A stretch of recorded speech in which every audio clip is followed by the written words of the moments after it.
My guest today is a composer and researcher who is currently the AI and Music Fellow at King's College London. In fact, he and I have adjoining offices there. He read music at Emmanuel College, Cambridge, before studying at the Royal Academy. From 2018 to 2022, he was the PRiSM PhD Researcher in Artificial Intelligence in association with the BBC Philharmonic at the Royal Northern College of Music. And from 2022 to 2025, he was a Career Development Fellow in Composition at Jesus College, Oxford. It is my pleasure to welcome to the programme Dr. Robert Laidlow. Thank you. Yeah, nice to be here. Thank you, Tom. Nice introduction. Thank you very much. Thank you. Good. Well, thank you so much for doing this. Yeah, of course. Yeah. As you say, we could have just opened the office door, but then no one else can hear our conversation. So Yeah, exactly. So we thought, well, we'll capture it, and then everybody else can check it out as well. Perfect. I'm really excited to talk to you about all things composing, and particularly the work you're doing with AI.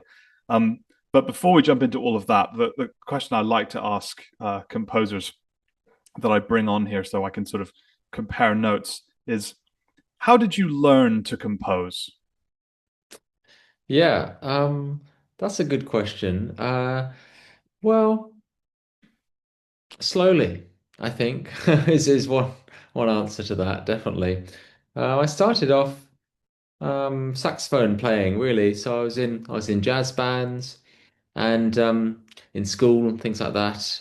And I mean, I was in some other ensembles like wind bands and things, but it was the jazz bands where we were kind of me and my friends were really encouraged by our teachers and the people who ran things in the community to make arrangements.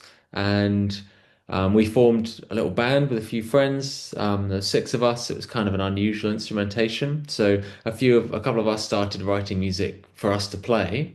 So that was, I guess, the first time I started writing music, and then when I was doing my undergraduate, um, I guess I kind of just kept enjoying doing that. I mean, by then I'd done sort of GCSE and A level music in which you have to compose things, so I greatly enjoyed that, and that was really helpful, formative for me.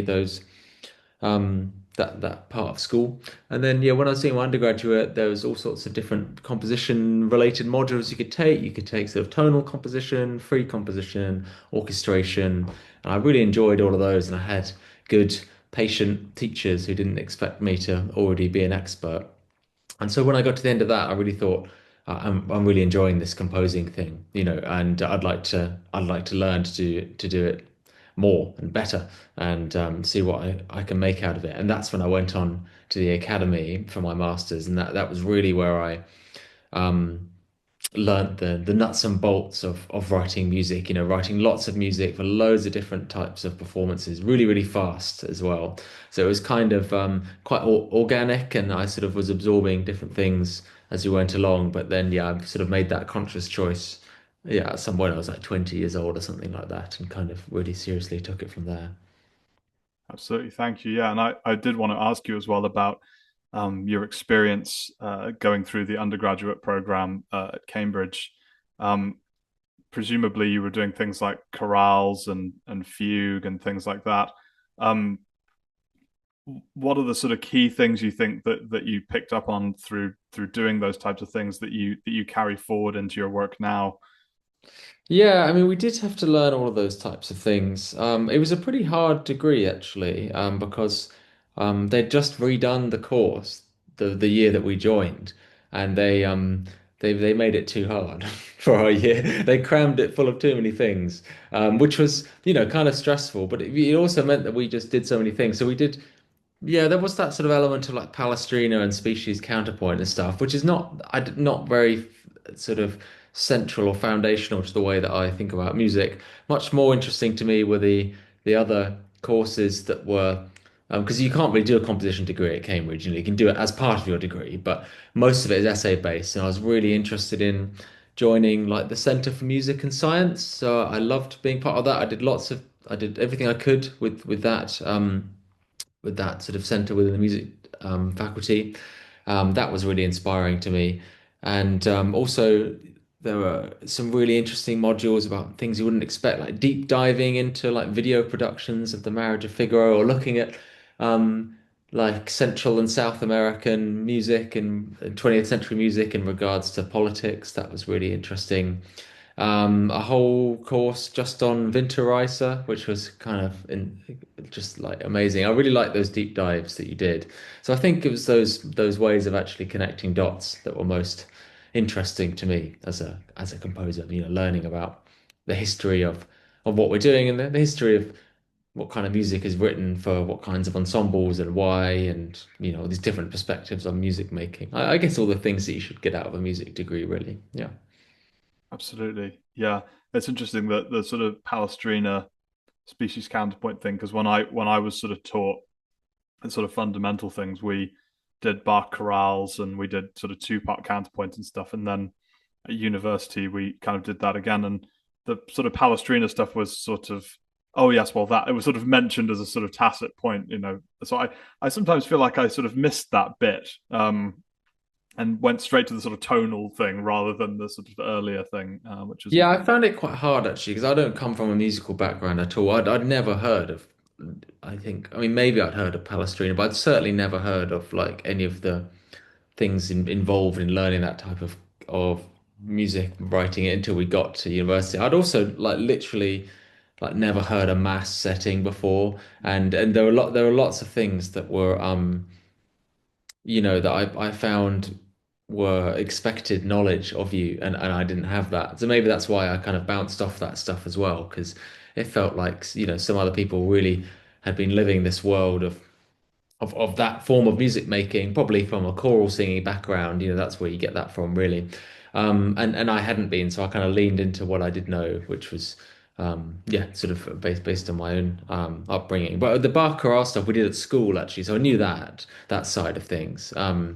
That was about the only thing I did know. But even then, it took me a while at school to actually get the hang of it. And then once it clicked, it kind of really clicked. But until then, I was just kind of a bit useless at it. yeah, yeah, and it's been funny for me because I really like teaching that stuff. I think because once it clicks, I found it really exciting and really fun. Yeah. So yeah, it's an interesting. It's always interesting to sort of see what composers have sort of studied, in their kind of formative years. And I guess thinking of that kind of stuff, I always think it's a bit like a musical Sudoku puzzle or something like that. And people have said before that there's a sort of mathematical component to this and so on. And that leads me to your work doing AI music. So I read somewhere that I think you said somewhere that an orchestra is like a computer. Yeah, I did that. I did write that. What Yeah. so can you explain to us sort of what your philosophy is around that? Well, it is and it isn't like a computer. I think I also said that in the article that you're referencing as well. I mean, I'm quite interested in how I suppose how you can look at systems in different ways and make systems out of very human elements, and also make very sort of human music out of systems as well. So I'm interested in that sort of parallel. And I mean, when I was thinking about that orchestra question, I mean, there's lots of ways you can think about an orchestra. I also think about it as a museum of technologies as well. You've got all these people performing on these different technologies, and they're all sort of doing their own thing. It's like a museum, but like a really lively one, really loud one. In terms of a computer, I mean, I think in that particular case, I was thinking about how you can imagine each player doing their own sort of set of functions or calculations or reading through a script. When you're programming, you make a script, don't you? And then you execute the script and it goes from top to bottom, and that's what the computer does. That's kind of what a player is doing in a way. And you kind of have some things that can act as a central processing unit sometimes. So sometimes that might be a conductor, could be a composer, could be one of the orchestra members. Sometimes you might not have a CPU either, though, in an orchestra, or you might just have everyone kind of doing their own thing. So in that sense, it struck me as a little like a computer in the way that information is channeled around and generated and moved about. But of course, it's not at all like a computer either, because well, first of all, it's not a computer, and second of all, you when you execute a script on a computer, you expect it to do exactly the same thing every time. And when you write for an orchestra, you don't expect it to sound exactly the same every time. And that's why orchestras play the same music again and again, isn't it? Because they play it differently every time. So that's a fun little sort of challenge that kind of you can think about these things in doubles.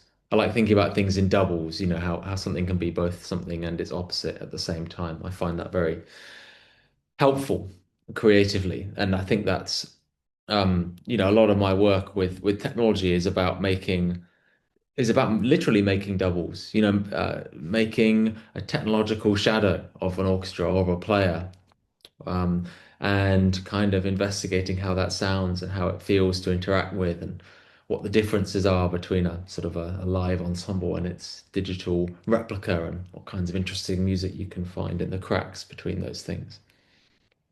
Yeah, that's really interesting because I think the debate is the sort of idea of kind of human made music and computer made music, right? Or sort of AI based music, and it's interesting to sort of hear you say that actually that there are sort of grey areas and things where actually there's a bit of both going on.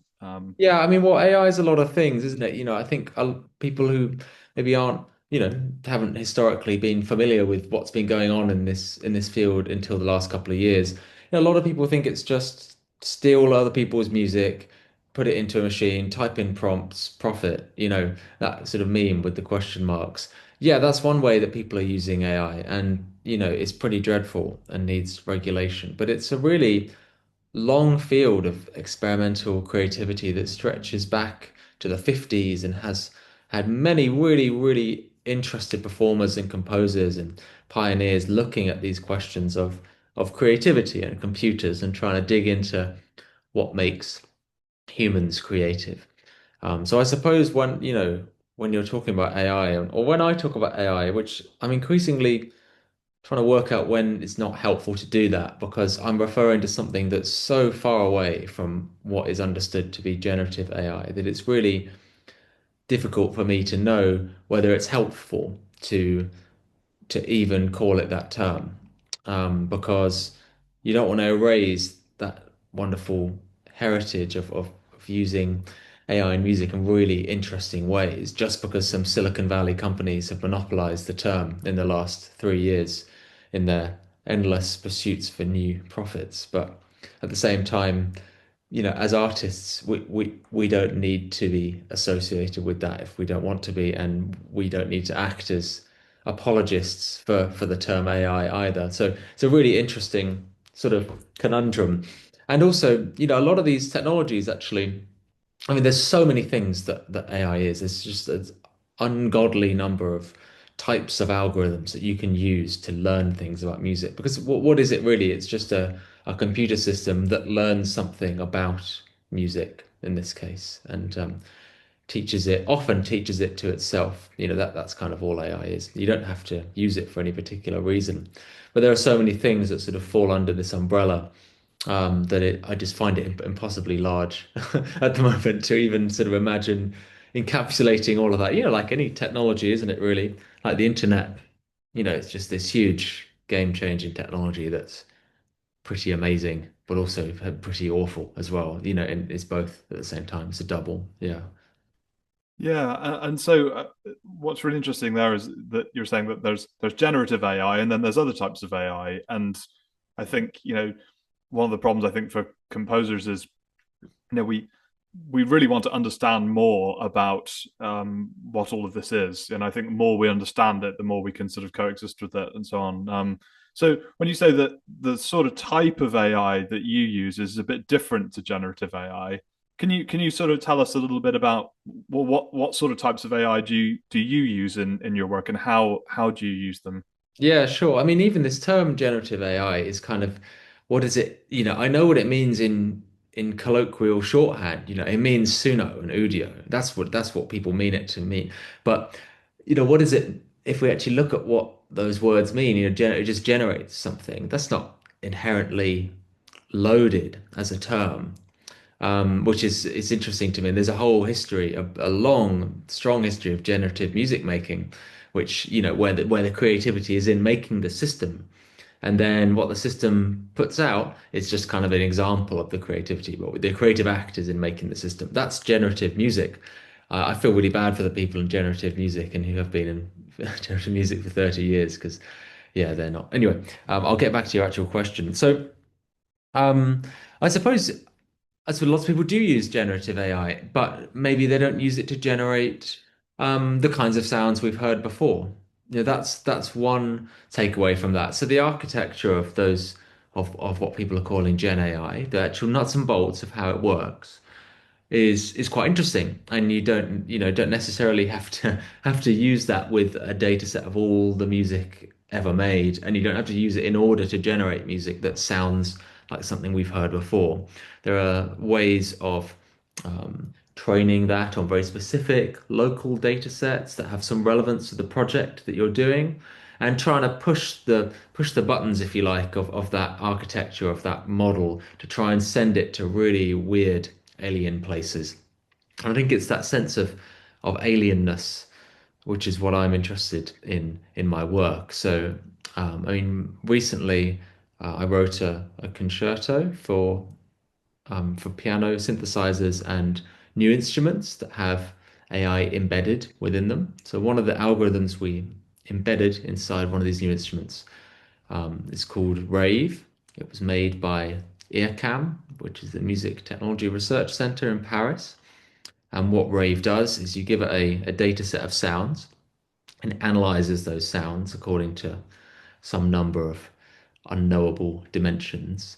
And so it makes a like a multi-dimensional space, right? So like a cube is a three-dimensional space, isn't it? So if it was done in 3 dimensions, it would put all of those sounds somewhere in that cube, according to some logic.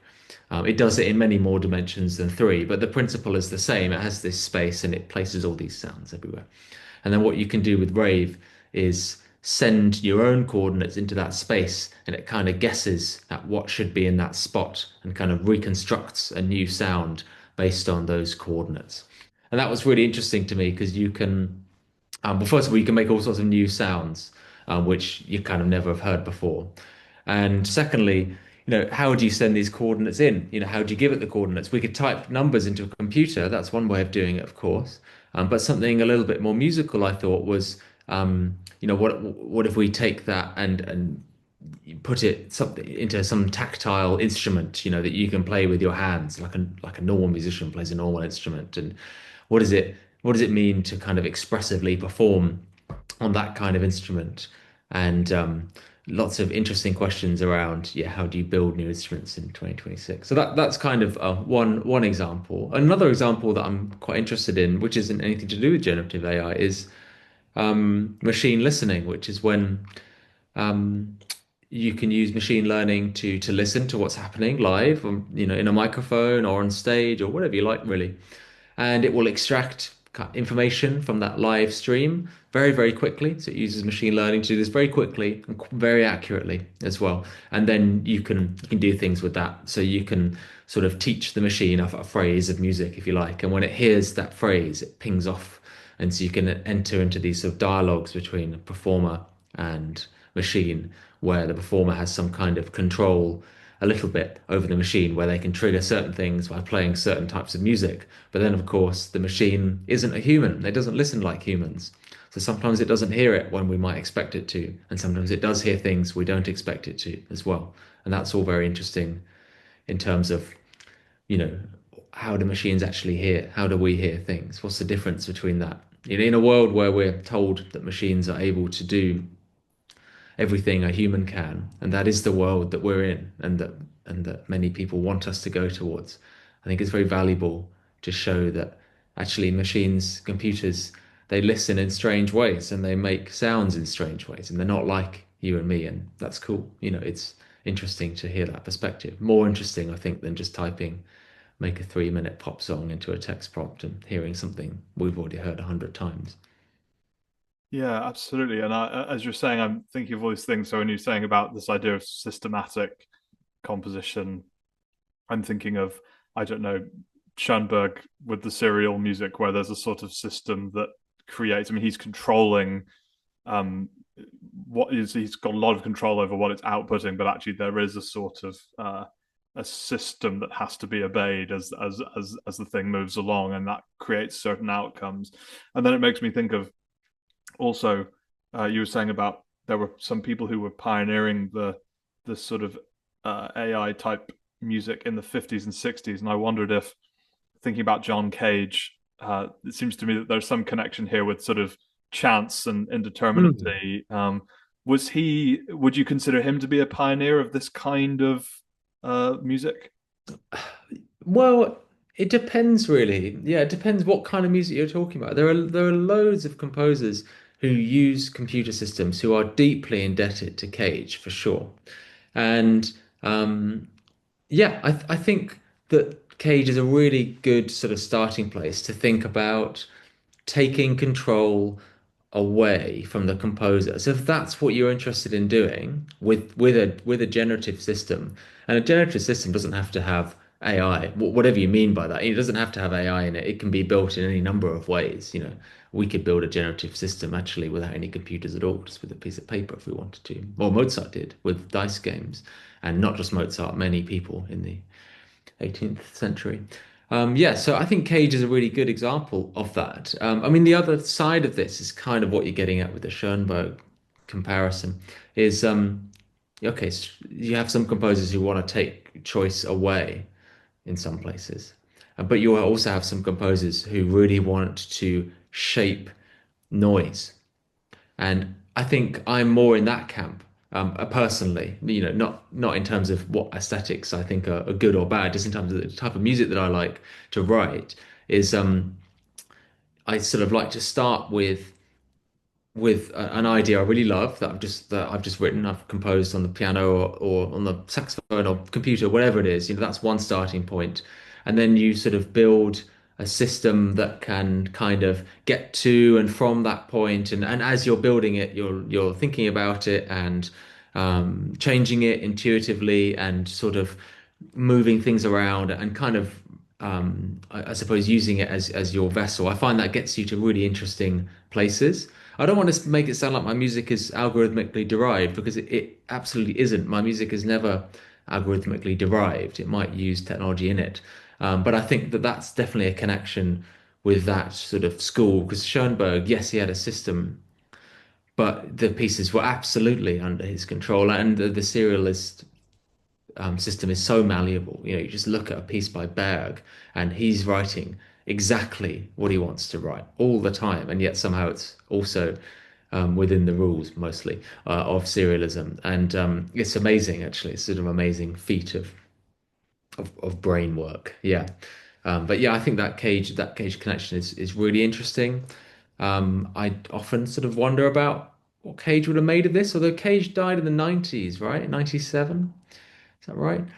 So maybe Fact, off the top of I my think head, he but did. So like he was around he was around for all of this. Not when our big data came in the 2010s, obviously, but the algorithms that people use big data for were postulated a long time ago. And it was well known 30 years in advance that these things were going to be game changing. We just didn't have the data for it yet. It wasn't a sudden revelation. So it's interesting to me that he would have known about this stuff, but he didn't seem that interested in that side of it, or at least not to my knowledge. So that's kind of interesting. Should do some digging there, really. Yeah.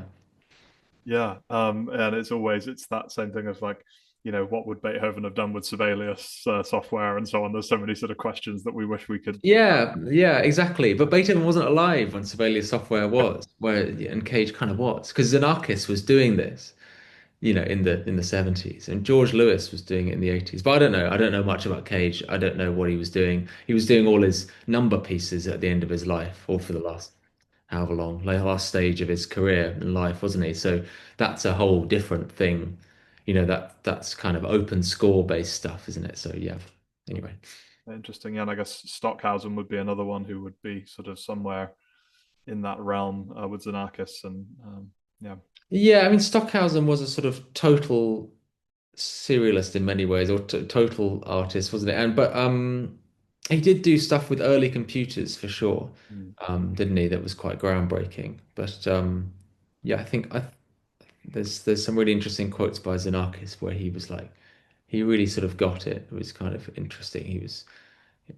He said this quote about like working with a computer system should be like you are in the pilot seat of a great cosmic vessel, which is pretty interesting. And that's how he felt about these things. So, I think that that's a really nice analog because to bring it back to these questions around what's termed generative AI today is that I don't think users feel like they're in the driving seat of a great cosmic vessel. I don't think people feel like they are learning anything from being in there. They don't feel like they have any particular technical expertise. You know, a pilot in a cosmic vessel needs to know what all the switches do and what all the levers do. I think you're much more like a passenger, aren't you? Passenger on a bus. You just tell it where you want to get off and it does all the work for you. So I think that Xenakis quote is actually really valuable. I think it's in his book, Formalized Music, I'm not sure. But it seems to me quite a big difference between the kind of work that I'm interested in doing and the kind of work that is sort of pushed to the public.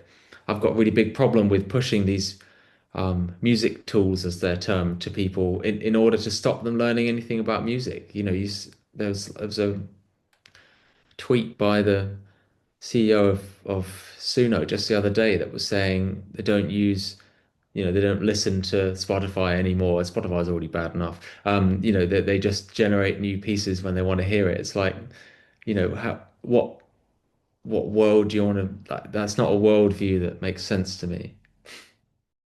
Yeah, no, it's fascinating, and yeah, I think we'll definitely touch on those tools like Suno and UDO, and I suppose they'll be peppered throughout our conversation in general.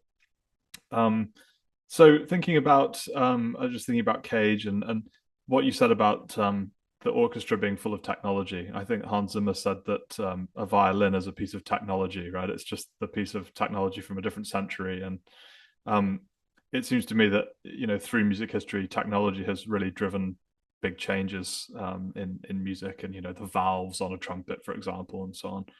Um, I think of, I don't know, the prepared piano or something like Mm. that. You have these sort of big sea changes in um, kind of Western art music, as a sort of continuum or something. Do you think uh, do you think AI, the way that you're using it, could be sort of the next big sea change in contemporary classical music, or is it all just sort of quite fragmented now and everybody's going in their own direction? I wondered what you thought about that. Yeah, I mean, orchestras are museums of technologies, but they're also quite fossilized, aren't they? They stopped about 100 years ago. We get some new percussion instruments in occasionally, but apart from that, it's pretty much stopped. And as you're saying, that wasn't the case for a long time. Things were being added, taken away, and refined. And once radio was invented, more or less, it all stop. So that's kind of interesting to me that, I mean, forget AI, like even laptops aren't standard in the orchestra. Even a loudspeaker isn't standard in an orchestra. Electric guitar or something, or Exactly. Yeah, electric guitar invented in the 30s, maybe, was it? I'm not sure when, but yeah, exactly. So we really are talking about the 1920s. I mean, there's all sorts of things to do with the electric guitar in terms of race and class and sort of that element of classical music being at the time and probably still now, unwilling to accept instruments or practices that didn't come from that sort of European um, heritage. Yeah, I mean, so I'm not sure I'm expecting to see AI make that sort of sea change of a difference. But you can imagine ways that it could, like radio orchestras. I mean, I've written most of my orchestra music for radio orchestras. They were set up 100 years ago to exploit radio as a technology, and they've done it phenomenally well. And that technology was a core part of what they are and why they were set up. And other technologies as well, like the printing press, these have had profound effects. So I think AI is more of one of those technologies rather than a technology like the violin, I'm not sure I'd expect to see many instruments like my embedded AI instrument becoming standard in an orchestra. But there, I hope there are ways that this technology can be harnessed for musical good, because there's certainly a lot of uncertainty that it produces. Like there is any great technology when it's released and when it kind of hits the economic standards of our time. You know, it was the same thing with streaming, the same thing with the internet, as I say. You know, definitely all sorts of technologies have had that effect. What effect that will have, though, is, you know, I think that's why I'm really keen. I mean, I'm not like a to be honest, I'm not particularly interested in AI in and of itself. I'm only interested in making interesting music, but I do think that some of us should be out there using AI to make that interesting music, or at least a type of machine learning to do that, to kind of show what world we might want to live in, and one where we sort of take the creative arts seriously in its relationship with technology and respect what it has to say about our relationship with that technology. Yeah. Yeah, and it's great to talk to you because you're a concert music composer. I'm really, truth be told, more of a film composer. Although Yeah. I mean, my PhD was a lot of it was doing a PhD is about creating new knowledge, right? And as a film composer, it led me to sort of into the concert music world because it strikes me that that's where there's a lot of innovation and sort of people really pushing, um, and there's lots of reasons for that. But but yeah, it's really helpful to sort of come over to the concert music world and sort of see the innovation that you guys are doing because film composers, one of the things we have to do is stand out in a crowded marketplace as well. And TV companies are always interested in new technology and new ideas that we're sort of doing. So it's been really interesting for me to sort of visit the concert. Yeah, yeah, of course. I mean, it's an entirely different context in many ways, but yeah, that sort of sense of finding new sounds or new ways of approaching sounds, I suppose, unites everyone. But I mean, it's sort of ironically, really, there's almost like vanishingly little money in concert music. Like such a, it's just not a good industry from being profitable. And I know that it's very difficult in film music as well. But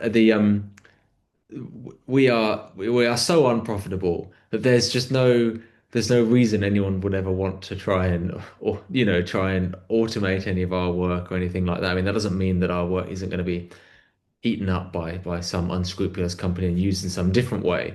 But it's kind of interesting, and we have also like that method of communicating with the audience is direct in person, which is quite resilient actually to these technologies. And it's resilient in many ways, musically, yes, but like we both work at the same university, and we're like many universities. One of the things we have to talk about is how to examine students in this new landscape. And one of the things that many universities are talking about is how can we, is a good way to bring back more in-person vivas or exams and things because you have that sort of face-to-face thing. So the concert hall music, has that, and it kind of, I don't know, something about that, about the way it's so niche is actually kind of quite protective as well. Yeah, I've absolutely, and I had the Ivors Classical Awards recently. Julian Knott, famous for the Wallace and Gromit music and all these things, he came on stage and basically said, everybody in this room, your music could not be sort of replaced by AI in the way that we're talking about Suno and things because it's you know it's so sort of specific and so individual, and as you say, that direct connection with the audience is such a key part of it. In the same way that Suno won't be able to replace Taylor Swift in the sense that you can't replace the experience of going to the show and seeing her do what she does. No, That's a unique thing. So yeah. yeah, I mean, there's a sort of a worldview behind those types of corporations, which is that, it really does imply that you can learn everything there is to know about data, music from data. Mm. That's something that I don't think any real musician believes, and but it's something that is so foundational to those models. I mean, they would their response to you might be, yes, but we can use Taylor Swift data to recreate the experience of a pop singer, and we can use holograms to do this, and we can use algorithms to do that, and you sort of build this sort of glass simulacrum of what it is that people actually like about music. Yeah, so I agree with you there, and I suppose I'm not a film composer. I would love to write some film music one day or TV music. That's so you can call me an aspiring aspiring film TV composer. But well, one of the things that must be quite sort of difficult in this world is that when I get a commission, if I'm so lucky, but someone wants what I want to write. Whereas I know that often film composers can be given a series of temp tracks, can't you? And saying this is what I want you to sound like, and that must be a difficult kind of relationship to survive some of these technologies. I mean, obviously there are many great film composers and TV composers who are approached, aren't they? Because people know their work and they want that sound, but it must be hard in that context to be emerging.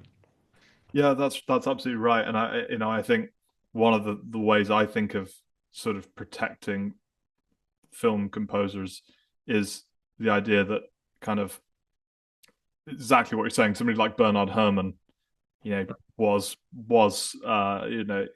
unmistakably Bernard Herrmann, and only he could have written that music. And I think that could be said for Danny Elfman, for example. I think Yeah. there are certain people who, I don't think the Simpsons theme could have been written by anybody else quite the way that he did it. They would have done something, but there's a certain thing that he does that is very uniquely him. And I think it's one of the reasons actually to do a PhD. And in my case, as a film composer, is this idea of sort of finding your voice and finding ways to sort of stand out Yeah, and be that's that that's a artist. really interesting point. And there are as you say, there are film composers. I think when you hire Danny Elfman, you do so because you want that thing that he does. So yeah, that's interesting. So that's something I say to students is like in some ways we just have to be even better. you know. Yeah, that's exactly right. Yeah, I mean that's the way you just have to think about. I mean, because it's such a ruthlessly competitive business being a composer as well, and you can often like be second place for something or not, enter a competition and it doesn't go your way, and it's quite easy to sort of despair. But I think the way I've always thought of it is, well, I just need to be write even better music, in all cases. So yeah, I think that's definitely sort of cuts across well all artists really, isn't it? But I suppose it's about what does better mean? How do you be more individual? It's difficult to know what your voice actually is, isn't it? Very People find that very difficult to know, and it takes a long time to work that out. And actually, probably most people don't work it out. They just sort of get a nearer and nearer approximation, don't they? Yeah, and I think part of it's confidence as well. I think the thing with the temp tracks and stuff is like I love the stories of sort of Bernard Herrmann just saying like, no, I want to use 16 harps because that's the idea. And I think there's less of that now than there was in his day because he was very forthright and he really stood up for himself and really stood up for his musical ideas in a way that I think is less prominent now in film music. I think we need a few more sort of kind of crazy geniuses, who can show up and say, "No, I'm the composer, and this is what I'm going to do. I'm going to do this Yeah. quite Why wild." do you think that is? I think it's probably mostly a sort of economical thing, really, and there's and the way that things are done now as well with MIDI mock-ups have evolved to the point of being so good that in the days of Bernard Herrmann, he would have played it on the piano and he'd have said, "Oh, don't worry, it's going to be this is going to be a flute and this is going to be a," and now it's sort of you get sent an MP3 file that is actually the orchestra but MIDI, and so I think it's sort of harder to have a wait and see attitude. Yeah. Yeah, I suppose that's one thing about these technologies. The thing that I do, I always is the case with any technology I use in my work is that I deliberately use it to make my creative process more difficult and slower and just more annoying and just kind of really force you to really consider what you're doing. And I Yeah, that's interesting actually. I would never use a technology to make anything I do easier or more streamlined. I've got no interest in that in the compositional process, which I suppose is a little bit like kind of what you're saying there. You know, you have this wonderful technology that allows you to sort of mock up what things are going to sound like, and it becomes, I suppose, or not, I suppose I know from students and things, you know, it becomes easy to write things that sound good in that format and Yes. constrains the music into a certain form of music making, not just sonically, although also sonically, but also the way that your software organizes time and the way that it, you know, organizes layers and things. And yeah, that kind of thing is very difficult to push away from. That's why I write all my music on manuscript paper, actually. I'm kind of terrified of the software sort of imposing hidden uh, barriers on the brain that I wasn't aware of. Yeah, it's an interesting one as well with film music because I've thought about this of the grid, you know, the sort of Pro Tools grid. And the funny thing with film music is it's in some ways difficult to totally get away from because of the sort of synchronization Yeah. um, element. But there certainly are ways to lessen it and so on. Actually, that's interesting though, picking up on that. So, in terms of your process, obviously you're working with computers to generate ideas and things like that. But so you're working with manuscript paper. So, at what stage do you kind of are you sort of breaking away from the paper? Is that just to generate the initial idea, or are you kind of orchestrating on paper? Yeah, no, it's mostly all orchestrated on paper as well. It depends what the project is really, because I do a whole lot of projects that are nothing to do with technology as well. So that I'll just write them on the paper. When it comes to something like that concerto I talked about earlier, which has new instruments in it, um, it's a really hard one actually. Involves a lot of moving around the study with bits of paper to the computer and back, you know. And I guess normally what I do though is, you know, plan and structure all on paper, and that might take months. You know, that's a really big part of the process for a piece. And then kind of decide what kind of sound that I want to be making. And I'm experienced enough with all this technology to know what might be possible and what isn't. And then go and spend a long time working on that new instrument or that new type of sound or that new interaction, you know, once I've sketched out an idea for the piece. And then you learn something from that, you know, you learn about what's working, what isn't, and what sounds good. And then you sort of go back and finish like a first draft on paper often. And then you come back over and test all these ideas out. So, um, yeah, it's sort of about, and yeah, a lot of it is about though deciding what I want the technology to be doing and how I want it to be sounding, imagining what the piece does with that or how it fits into the piece, and then going away and doing my best to make that. And then if I can't, then you need to sort of go back and forth a bit. Gotcha. Yeah, so it's quite iterative. Yeah, and we're sort of I'm going to try to wind down because I don't want to keep you forever. Yeah, sure. So I have a couple more questions to ask you. Um, so I think for the pieces of yours that I've heard, in terms of a piece that I think listeners could go away and listen to, is your 2022 piece, Silicon. Could you tell us a little bit about that piece and how it came to be? Yeah.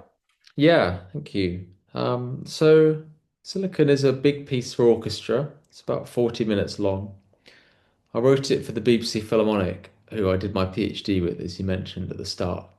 And we were interested in kind of exactly the kind of conversations we've been having, really. You know, what effect can new technologies have on the creative process, and what effect can it have on a composer? What happens if you put them into an orchestra?